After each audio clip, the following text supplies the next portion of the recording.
ಸ್ನೇಹಿತರೆ, ಮೀಡಿಯಾ ಮಾಸ್ಟರ್ಸ್ಗೆ ಸ್ವಾಗತ, ಸುಸ್ವಾಗತ. ಗೆಳೆಯರೆ, ಪಾಕಿಸ್ತಾನದಲ್ಲಿ ಚುನಾವಣೆಗಳು ನಡೆದು ಹೆಚ್ಚು ಕಡಿಮೆ 1 ವಾರ ಆಗ್ತಾ ಬಂದಿದೆ. ಆದರೂ ಅಲ್ಲಿನ ಸರ್ಕಾರ ರಚನೆಯ ಬಗ್ಗೆ ಖಚಿತವಾದ ವಾತಾವರಣ ನಿರ್ಮಾಣ ಆಗಿಲ್ಲ. ಚುನಾವಣೆಯಲ್ಲಿ ಭಾರಿ ಪ್ರಮಾಣದ ಅಕ್ರಮ ನಡೆದಿದೆ ಅನ್ನೋ ಆರೋಪವನ್ನು ಮಾಡ್ತಾ ಇರೋ ಇಮ್ರಾನ್ ಬೆಂಬಲಿಗರು ಪ್ರತಿಭಟನೆಗಳಲ್ಲಿ ತೊಡಗಿಸಿಕೊಂಡಿದ್ದಾರೆ.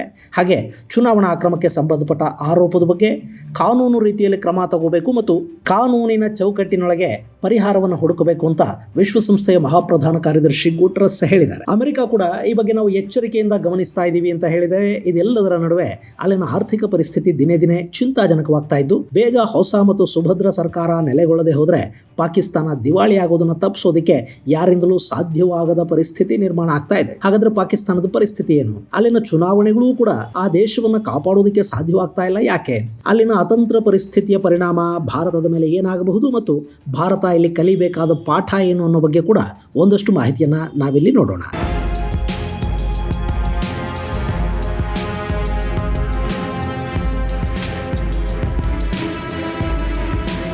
ಗೆಳೆಯರೆ, ಪಾಕಿಸ್ತಾನದಲ್ಲಿ ಚುನಾವಣೆಗಳು ನಡೆದಿವೆ. ಅಲ್ಲಿನ ಸೇನೆಗೆ ಮತದಾರ ಕಪಾಳ ಮೋಕ್ಷ ಮಾಡಿದ್ದಾನೆ. ಇಷ್ಟು ದಿನ ಪಾಕಿಸ್ತಾನದಲ್ಲಿ ಸೇನೆ ಏನು ಹೇಳುತ್ತೆ ಅದೇ ನಡೆಯುತ್ತೆ ಅನ್ನೋ ವಾತಾವರಣ ಇತ್ತು. ಅಲ್ಲಿನ ಚುನಾವಣೆಯಲ್ಲೂ ಸೇನೆ ತನಗೇನು ಬೇಕೋ ಅದನ್ನೇ ಮಾಡ್ತಾ ಇತ್ತು.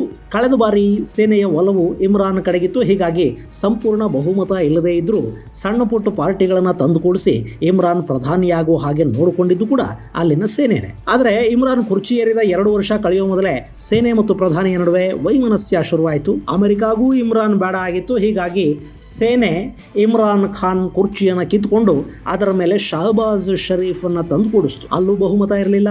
ಹೀಗಾಗಿ PPP ಹಾಗೂ ಇನ್ನಿತರ ಪಕ್ಷಗಳನ್ನು ಒಂದುಗೂಡಿಸಿ ಸಮ್ಮಿಶ್ರ ಸರ್ಕಾರ ರಚನೆ ಆಗುವ ಹಾಗೆ ಸೇನೆನೇ ನೋಡಿಕೊಳ್ತು. ಆನಂತರ ಅಲ್ಲಿ ಏನೆಲ್ಲ ಆಯಿತು ಅನ್ನೋದು ನಿಮಗೆ ಗೊತ್ತೇ ಇದೆ. ಅಲ್ಲಿ ಹೊಸದಾಗಿ ಏನೂ ಆಗಲಿಲ್ಲ. ಈ ಹಿಂದಿನ ಎಲ್ಲ ಪ್ರಧಾನಿಗಳಿಗೆ ಆಗಿದ್ದ ಇಮ್ರಾನ್ ಖಾನ್ಗೂ ಆಯಿತು. ಪ್ರಧಾನಿಯಾಗಿದ್ದಾಗ ಬಂದ ಬಹುಮಾನಗಳನ್ನು ಮಾರಾಟ ಮಾಡಿದ ಪ್ರಕರಣ ಇಮ್ರಾನ್ ವಿರುದ್ಧ ದಾಖಲಾಯಿತು. ಸರ್ಕಾರಿ ಗೌಪ್ಯ ದಾಖಲೆಗಳನ್ನು ಬಹಿರಂಗಪಡಿಸಿದ ಪ್ರಕರಣ ಕೂಡ ರಿಜಿಸ್ಟರ್ ಆಯಿತು. ಇಮ್ರಾನ್ ಖಾನ್ 3ನೇ ಮದುವೆ ಇಸ್ಲಾಮಿಕ್ ಕಾನೂನಿನ ಅನ್ವಯ ಆಗಲಿಲ್ಲ ಅನ್ನೋ ಇನ್ನೂ ಒಂದು ಪ್ರಕರಣ ಬಂತು. ಎಲ್ಲ ಪ್ರಕರಣಗಳಲ್ಲಿ ಇಮ್ರಾನ್ ಖಾನ್ಗೆ ಸುಮಾರು 34 ವರ್ಷಗಳ ಕಾಲ ಜೈಲು ಶಿಕ್ಷೆಯನ್ನು ಕೊಡಲಾಯಿತು. ಪಾಕಿಸ್ತಾನ್ ತೆಹ್ರಿಕ್ ಎ ಇನ್ಸಾಫ್ ಪಕ್ಷದ ಚಿಹ್ನೆಯನ್ನ ಚುನಾವಣಾ ಆಯೋಗ ಕಿತ್ಕೊಳ್ತು. ಬ್ಯಾಟ್ ಗುರುತನ್ನ ಬಳಸೋ ಹಾಗಿಲ್ಲ ಅಂತ ಹೇಳ್ತು. ಹೀಗಾಗಿ ಇಮ್ರಾನ್ ಪಕ್ಷದ ಅಭ್ಯರ್ಥಿಗಳು ಅಲ್ಲಿ ಪಕ್ಷೇತರರಾಗಿ ಚುನಾವಣೆಯನ್ನ ಎದುರಿಸಬೇಕಾಗಿ ಬಂತು. ಆದರೂ ಅಲ್ಲಿನ ಯುವ ಮತದಾರರು ಇಮ್ರಾನ್ ಪರ ನಿಂತ್ಕೊಂಡ್ರು. ಅಲ್ಲಿ ಇಮ್ರಾನ್ ಪ್ರಧಾನಿಯಾಗಿದ್ದಾಗಲೇ ಪಾಕಿಸ್ತಾನದ ಆರ್ಥಿಕ ಪರಿಸ್ಥಿತಿ ಸಂಪೂರ್ಣವಾಗಿ ಹಳ್ಳ ಹಿಡಿದು ಹೋಗಿತ್ತು. ಅದನ್ನ ಸರಿದಾರಿಗೆ ತರೋ ನಿಟ್ಟಲ್ಲಿ IMF ಸಾಲಕ್ಕೆ ಕೈ ಚಾಚಿದ ಶಹಬಾಜ್ ಶರೀಫ್ ಪಾಕಿಸ್ತಾನದಲ್ಲಿ ತೆರಿಗೆಯನ್ನು ಹೆಚ್ಚು ಮಾಡಿದರು. ಪೆಟ್ರೋಲ್ ಡೀಸೆಲ್ಗೆ ಕೊಡ್ತಾ ಇದ್ದ ಸಬ್ಸಿಡಿ ಕಡಿತ ಆಯಿತು. ಇದರಿಂದ ಅಲ್ಲಿ ಬೆಲೆ ಏರಿಕೆ ಆಯಿತು. ಜನರ ಸಿಟ್ಟು ಹೆಚ್ಚಾಯಿತು. ಇಮ್ರಾನ್ ಖಾನ್ ಅವಧಿಯಲ್ಲಿ ಆರ್ಥಿಕ ಕುಸಿತ ಉಂಟಾಗಿತ್ತು ಅನ್ನೋದನ್ನ ಜನ ಮರೆತು ಹೋದ್ರು. ಅವರ ಆಕ್ರೋಶ ಹೊಸ ಸರ್ಕಾರದ ಕಡೆಗೆ ತಿರುಗಿತು. ಅದಕ್ಕೆ ಸರಿಯಾಗಿ ಇಮ್ರಾನ್ ಖಾನ್ ಬಂಧನ, ಇಮ್ರಾನ್ ವಿರುದ್ಧದ ಕ್ರಮಗಳು ಇವೆಲ್ಲ ಜನರಿಗೆ ಆ ಮಾಜಿ ಕ್ರಿಕೆಟಿಗನ ಬಗ್ಗೆ ಸಿಂಪತಿ ಹೆಚ್ಚಾಗೋ ಹಾಗೆ ಮಾಡ್ತಾ ಹೋದ್ರು. ಜೈಲಲ್ಲಿ ಕೂತೆ ಇಮ್ರಾನ್ ಖಾನ್ ಪಾಕಿಸ್ತಾನದ ಸೇನೆಯನ್ನ ಚುನಾವಣೆಯಲ್ಲಿ ಸೋಲಿಸ್ಬಿಟ್ಟ. ಬ್ಯಾಟ್ ಇಲ್ಲದೇನೆ ಇಮ್ರಾನ್ ಬೆಂಬಲಿತ ಪಕ್ಷೇತರರ ಸಂಖ್ಯೆ 93ಕ್ಕೆ ಇರ್ತು. ಸೇನಾ ಬೆಂಬಲಿತ ನವಾಜ್ ಶರೀಫ್ ಪಕ್ಷದಿಂದ 75 ಸಂಸದರು ಆರಿಸಿ ಬಂದಿದ್ದಾರೆ. ಹಾಗೆ PPP ಪಕ್ಷದಿಂದ 53 ಮಂದಿ ಆರಿಸಿ ಬಂದ್ರೆ, ಕರಾಚಿ ಮೂಲದ ಮುತ್ತಹಿದ ಕ್ವಾಮಿ ಮೂವ್ಮೆಂಟ್ ಪಕ್ಷ 17 ಸ್ಥಾನಗಳಲ್ಲಿ ಗೆಲುವನ್ನು ಸಾಧಿಸಿದೆ. ಇನ್ನುಳಿದ ಸಣ್ಣ ಪುಟ್ಟ ಪಕ್ಷಗಳು ಒಂದು 5-6 ಸ್ಥಾನಗಳನ್ನು ಗೆದ್ದುಕೊಂಡಿವೆ. ಹಾಗೆ ಒಂದಷ್ಟು ಕ್ಷೇತ್ರಗಳ ಚುನಾವಣಾ ಫಲಿತಾಂಶದ ವಿರುದ್ಧ ಪಕ್ಷೇತರ ಅಭ್ಯರ್ಥಿಗಳು ಅಂದ್ರೆ ಇಮ್ರಾನ್ ಖಾನ್ ಪಕ್ಷದ ಅಭ್ಯರ್ಥಿಗಳು ನ್ಯಾಯಾಲಯದ ಮೆಟ್ಲನ್ನೇರಿದ್ದಾರೆ.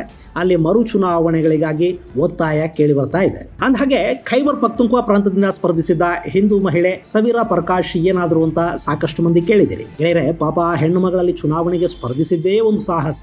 ಆಕೆ ಏನೇ ಹಿಜಾಬ್ ಹಾಕೊಂಡ್ರು, ಹಣೆಗೆ ಕುಂಕುಮ ಹಚ್ಚದೇ ಇದ್ರು, ಖುದಾ ಹಾಫೀಸ್ ಅಲ್ಲಾ ಹಫೀಸ್ ಅಂತ ಎಷ್ಟೇ ಬಾಯಿ ತುಂಬಾ ಹೇಳಿದ್ರು, ಪಾಕಿಸ್ತಾನದಲ್ಲಿ ಒಬ್ಬ ಹಿಂದೂ ಮಹಿಳೆ ಚುನಾವಣೆಯನ್ನ ಗೆಲ್ಲೋದು ಸುಲಭದ ಮಾತಲ್ಲ. ಅಲ್ಲಿನ ಜನ ವೋಟ್ ಹಾಕೋದಿಲ್ಲ. ಇನ್ನು ಆಕೆ ಸ್ಪರ್ಧಿಸಿದ್ದು ಖೈಬರ್ ಪಖ್ತೂನ್ಖ್ವಾ ಪ್ರದೇಶದಲ್ಲಿ. ಅಲ್ಲಿ ಮಹಿಳೆಯರು ಮನೆಗಳಿಂದ ಹೊರಬರೋದನ್ನೇ ಅಲ್ಲಿನ ಮುಲ್ಲಾಗಳು ಸಹಿಸೋದಿಲ್ಲ. ಅವರು ವಿದ್ಯೆ ಕಲಿಯೋದಕ್ಕೆ ಕೂಡ ಶಾಲೆಗಳಿಗೆ ಹೋಗಬಾರದು ಅಂತ ಬಯಸೋ ಜನ ಅವರು. ಅಂಥವರು ಒಬ್ಬ ಮಹಿಳೆಗೆ, ಅದರಲ್ಲೂ ಹಿಂದೂ ಮಹಿಳೆಗೆ ವೋಟ್ ಹಾಕಿ ಗೆಲ್ಲಿಸ್ತಾರ? ಇನ್ನು ಆಕೆ ನಿಂತಿದ್ದು ಬಿಲಾವಲ್ ಭುಟ್ಟೋ ಪಕ್ಷದಿಂದ. ಅಲ್ಲಿ ಭುಟ್ಟೋನೇ ನಿಂತಿದ್ರು ಖೈಬರ್ ಪಖ್ತೂನ್ಖ್ವಾ ಪ್ರದೇಶದ ಆ ಕ್ಷೇತ್ರದಲ್ಲಿ ಗೆಲ್ಲೋದಕ್ಕೆ ಸಾಧ್ಯ ಇರಲಿಲ್ಲ. ಆದರೂ ಪಾಪ ಈ ವೈದ್ಯೆ ಅಲ್ಲಿ ಚುನಾವಣೆಗೆ ಸ್ಪರ್ಧಿಸಿ ಸುಮಾರು 1700 ಮತಗಳನ್ನು ಪಡ್ಕೊಂಡಿದ್ದಾರೆ. ಅದೇ ಅಲ್ಲಿ ಒಂದು ದೊಡ್ಡ ಸಾಧನೆ.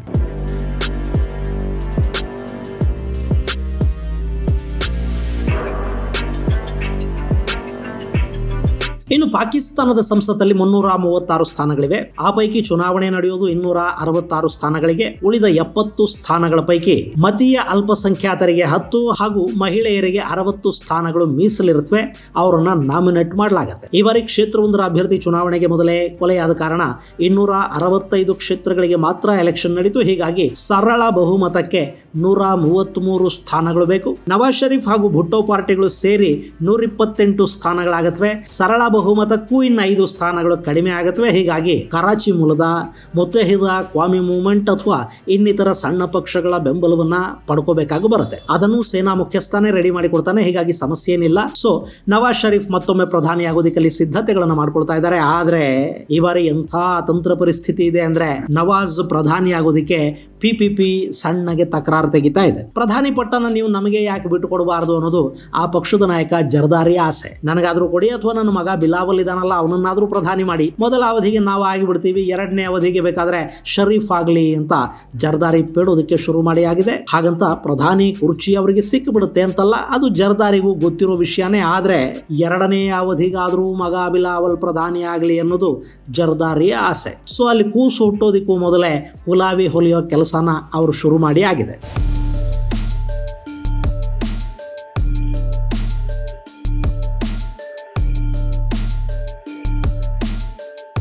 ಇನ್ನು ಪಾಕಿಸ್ತಾನದ ಈ ಚುನಾವಣೆ ಆ ದೇಶದ ಭಾಗ್ಯದ ಬಾಗಿಲನ್ನು ತೆಗೆಸುತ್ತಾ ಹಾಗೆ ಕೂಡ ಅನ್ನಿಸ್ತಾ ಇಲ್ಲ. ಯಾಕೆಂದ್ರೆ ಚುನಾವಣೆಗೆ ಮೊದಲೇ ಅಲ್ಲಿನ ಹಂಗಾಮಿ ಸರ್ಕಾರದ ಆರ್ಥಿಕ ಸಚಿವ ಪಾಕಿಸ್ತಾನದಲ್ಲಿ ಇನ್ನು ಕೇವಲ 45 ದಿನಗಳಿಗೆ ಬೇಕಾಗುವಷ್ಟು ಮಾತ್ರ ವಿದೇಶಿ ವಿನಿಮಯ ಸಂಗ್ರಹ ಇದೆ ಅಂತ ಹೇಳಿದ್ದ. ಅಲ್ಲಿನ ಖಜಾನೆಯಲ್ಲಿ ಉಳ್ಕೊಂಡಿರೋದು ಬರೀ $8.21 ಬಿಲಿಯನ್ ಮಾತ್ರ. ಗೆಳೆಯರೆ, ಪಾಕಿಸ್ತಾನ ಪೆಟ್ರೋಲ್ ಡೀಸೆಲ್ ನಿಂದ ಹಿಡಿದು ಪ್ರತಿಯೊಂದನ್ನು ಕಡೆಗೆ ಆಹಾರ ಪದಾರ್ಥಗಳನ್ನು ಕೂಡ ಆಮದು ಮಾಡಿಕೊಂಡೇ ಬದುಕಬೇಕಾದ ಪರಿಸ್ಥಿತಿಯಲ್ಲಿದೆ. ಆಮದು ಮಾಡ್ಕೋಬೇಕು ಅಂದ್ರೆ ಡಾಲರ್ಗಳು ಬೇಕು. ವಿದೇಶಿ ವಿನಿಮಯ ಸಂಗ್ರಹವೇ ಈಗ ಅವರಿಗೆ ಸಮಸ್ಯೆ ಆಗ್ತಾ ಇದೆ. ಇನ್ನು ಫೆಬ್ರವರಿ ಅಂತ್ಯದ ವೇಳೆಗೆ $1 ಬಿಲಿಯನ್ ಸಾಲವನ್ನು ಅವರು ಮರುಪಾವತಿ ಮಾಡಬೇಕಾಗಿದೆ. ಅದನ್ನು ಮಾಡದೇ ಇದ್ರೆ IMF ಕೊಡಬೇಕಿರುವ ಹಣ ಪಾಕಿಸ್ತಾನಕ್ಕೆ ಸಿಗೋದಿಲ್ಲ. ಇನ್ನು IMF ಕೂಡ ನಾವು ಪಾಕಿಸ್ತಾನದಲ್ಲಿ ಸ್ಥಿರ ಸರ್ಕಾರ ರಚನೆ ಆದ್ರೆ ಮಾತ್ರ ಸಾಲದ ಬಾಕಿನ ಪಾವತಿ ಮಾಡ್ತೀವಿ ಅಂತ ಹೇಳ್ತಾ ಇದೆ. ಅವರಂತೂ ಸಾಲ ಕೊಡೋದಿಕ್ಕೇನೆ 1000 ಕಂಡೀಷನ್ಗಳನ್ನು ಹಾಕ್ತಾರೆ. ಈಗಾಗಲೇ $3 ಬಿಲಿಯನ್ ಸಾಲಕ್ಕಾಗಿ ಪಾಕಿಸ್ತಾನ ತನ್ನ ದೇಶದ ತೆರಿಗೆಗಳಿಂದ ಹಿಡಿದು ಎಲ್ಲವನ್ನು ಹೆಚ್ಚು ಮಾಡಿ ಕೂತ್ಕೊಂಡಿದೆ. ದೇಶದ ಜನರ ಬದುಕನ್ನ ಭಾರ ಮಾಡಿಟ್ಟಿದೆ. ಇಷ್ಟಾದ್ರೂ ಅವರಿಗೆ IMF ಮಂಜೂರು ಮಾಡಿದ ಅಷ್ಟೂ ಹಣವನ್ನು ಕೊಟ್ಟಿಲ್ಲ. ಹಂತ ಹಂತವಾಗಿ ಸಾಲದ ಹಣವನ್ನ IMF ರಿಲೀಸ್ ಮಾಡ್ತಾ ಹೋಗುತ್ತೆ. ಇನ್ನು ಈಗ ಬಿಡುಗಡೆ ಮಾಡಬೇಕಾಗಿರೋ ಹಣವನ್ನ ಸ್ಥಿರ ಸರ್ಕಾರ ಬಂದ್ರೆ ಕೊಡ್ತೀವಿ ಅಂತ ಹೇಳ್ತಾ ಇದೆ IMF. ಆದ್ರೆ ಎಲ್ಲಿಂದ ಬರುತ್ತೆ ಸ್ಥಿರ ಸರ್ಕಾರ? ಅಂಥ ಸರ್ಕಾರ ಅವರು ಹಾಗೆಲ್ಲಿನ ಮತದಾರ ಓಟೇ ಹಾಕಿಲ್ವಲ್ಲ. ಅತಂತ್ರ ಪರಿಸ್ಥಿತಿ ಅಲ್ಲಿಗ ನಿರ್ಮಾಣ ಆಗ್ತಾ ಇದೆ. ಇನ್ನು ಬೇರೆ ದೇಶಗಳಾದ್ರೂ ಸಾಲ ಕೊಡುತ್ವಾ ಅಂದ್ರೆ ಅಲ್ಲಿನ ಚುನಾವಣಾ ಅಕ್ರಮಗಳ ಬಗ್ಗೆ ಈಗಾಗಲೇ ಯುರೋಪಿಯನ್ ಯೂನಿಯನ್ ಕೂಡ ಅಸಮಾಧಾನವನ್ನು ವ್ಯಕ್ತಪಡಿಸಿದೆ. ಪಾರದರ್ಶಕ ಚುನಾವಣೆ ನಡೆದಿಲ್ಲ ಅಂತ ಅವರು ಹೇಳ್ತಾ ಇದ್ದಾರೆ. ಹಾಗೆ ವಿಶ್ವಸಂಸ್ಥೆಯ ಪ್ರಧಾನ ಕಾರ್ಯದರ್ಶಿ ಗುಟೆರೆಸ್ ಕೂಡ ಪಾಕಿಸ್ತಾನದ ಪರಿಸ್ಥಿತಿಯ ಬಗ್ಗೆ ಕಳವಳವನ್ನು ವ್ಯಕ್ತಪಡಿಸಿದ್ದಾರೆ. ಹೀಗಿರುವಾಗ ಅವರಿಗೆ ವಿದೇಶಗಳ ಆರ್ಥಿಕ ನೆರವು ಸಿಗೋದು ಅನುಮಾನನೇ. ಇನ್ನು ಕೈ ಹಿಡಿಬೇಕಾಗಿರುವುದು ಅಮೆರಿಕ, ಅರಬ್ ದೇಶಗಳು ಅಥವಾ ಚೈನಾ ತನಗೆ ಲಾಭವಾಗುವ ಪರಿಸ್ಥಿತಿ ಮತ್ತು ಸಂದರ್ಭ ಇದ್ರೆ ಮಾತ್ರ ಸಹಾಯ ಮಾಡುತ್ತೆ. ಇಲ್ಲದೆ ಹೋದ್ರೆ ಕೊಟ್ಟ ಸಾಲಗಳನ್ನ ವಾಪಸ್ಸು ಕೊಡಿ ಅಂತ ಗಂಟು ಬೀಳುತ್ತೆ. ಕೊಡೋದಿಕ್ಕಾಗದೇ ಇದ್ರೆ ಆಸ್ತಿ ಪಾಸ್ತಿಗಳನ್ನ ಬರೆಸ್ಕೊಳ್ಳುತ್ತೆ. ಇನ್ನು ಅಮೆರಿಕ ಅವರು ಕೂಡ ಚುನಾವಣಾ ಅಕ್ರಮಗಳ ಬಗ್ಗೆ ಮಾತಾಡ್ತಾ ಇದ್ದಾರೆ. ಅಲ್ಲಿ ಕೂಡ ಮುಂದಿನ ಕೆಲವೇ ದಿನಗಳಲ್ಲಿ ಸರ್ಕಾರ ಬದಲಾಗುವ ಸಾಧ್ಯತೆ ಇರುತ್ತೆ. ಮತ್ತೆ ಟ್ರಂಪ್ ಆರಿಸಿ ಬಂದ್ರೆ ಆತ ಯಾರಿಗೂ ನಯಾ ಪೈಸೆ ಬಿಚ್ಚೋದಿಲ್ಲ. ಪಾಕಿಸ್ತಾನ ಅಲ್ಲಿ ಮತ್ತೆ ಸಮಸ್ಯೆಗೆ ಸಿಲುಕೊಳ್ಳುತ್ತೆ. ಉಳಿಯೋದಿನ ಅರಬ್ ದೇಶಗಳು ಮಾತ್ರ. ತೆರೆ ಮೇರೆ ರಿಷ್ತಾಕ್ಯ ಅಂತ ಇವರು ಭಿಕ್ಷಾ ಪಾತ್ರೆ ಹಿಡ್ಕೊಂಡು ಅಲ್ಲಿಗೆ ಹೋದ್ರೆ ಅರಬರು ತಮ್ಮ ತಟ್ಟೆಲಿರೋ ಬಿರಿಯಾನಿಯ ಅಗಳಗಳನ್ನು ಇವ್ರ ಕಡೆ ಏನಾದ್ರೂ ಎಸೆದ್ರೆ ಪಾಕಿಸ್ತಾನ ಬಚಾವ್ ಆಗಬೇಕು. ಇಲ್ಲದೆ ಹೋದ್ರೆ ಇವರನ್ನ ಆ ಅಲ್ಲಾಹುವೇ ಕಾಪಾಡಬೇಕು.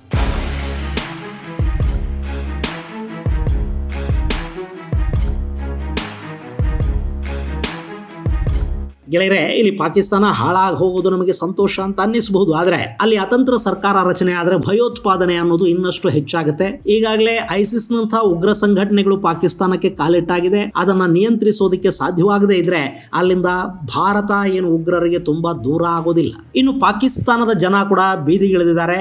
ಅಲ್ಲಿ ಕಾನೂನು ಸುವ್ಯವಸ್ಥೆನೂ ಹಾಳಾಗ್ತಾ ಇದೆ.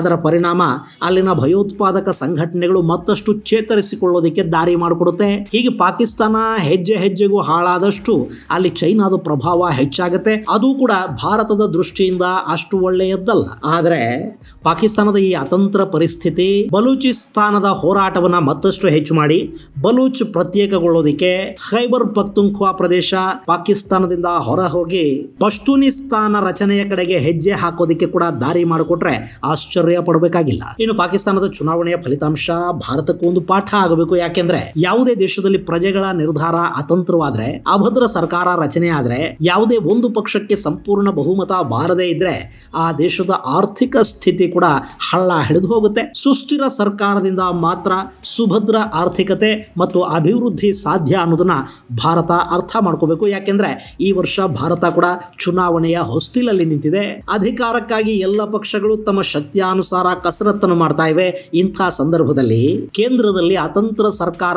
ನಿರ್ಮಾಣಗೊಳ್ಳದ ಹಾಗೆ ಒಂದು ಸುಭದ್ರ ಸರ್ಕಾರ ರಚನೆಯಾಗೋ ಕಡೆಗೆ ಮತ ಹಾಕಬೇಕಾದ ಜವಾಬ್ದಾರಿ ಭಾರತೀಯ ಮತದಾರರದ್ದು ಕೂಡ. ಇದು ಗೆಳೆಯರೆ ಪಾಕಿಸ್ತಾನದ ಸದ್ಯದ ಪರಿಸ್ಥಿತಿ. ಮುಂದಿನ ಸಂಚಿಕೆಯಲ್ಲಿ ಮತ್ತಷ್ಟು ವಿಶೇಷಗಳ ಜೊತೆ ಮತ್ತೆ ಭೇಟಿಯಾಗೋಣ. ಅಲ್ಲಿವರೆಗೆ ಜೈ ಹಿಂದ್, ಜೈ ಕರ್ನಾಟಕ.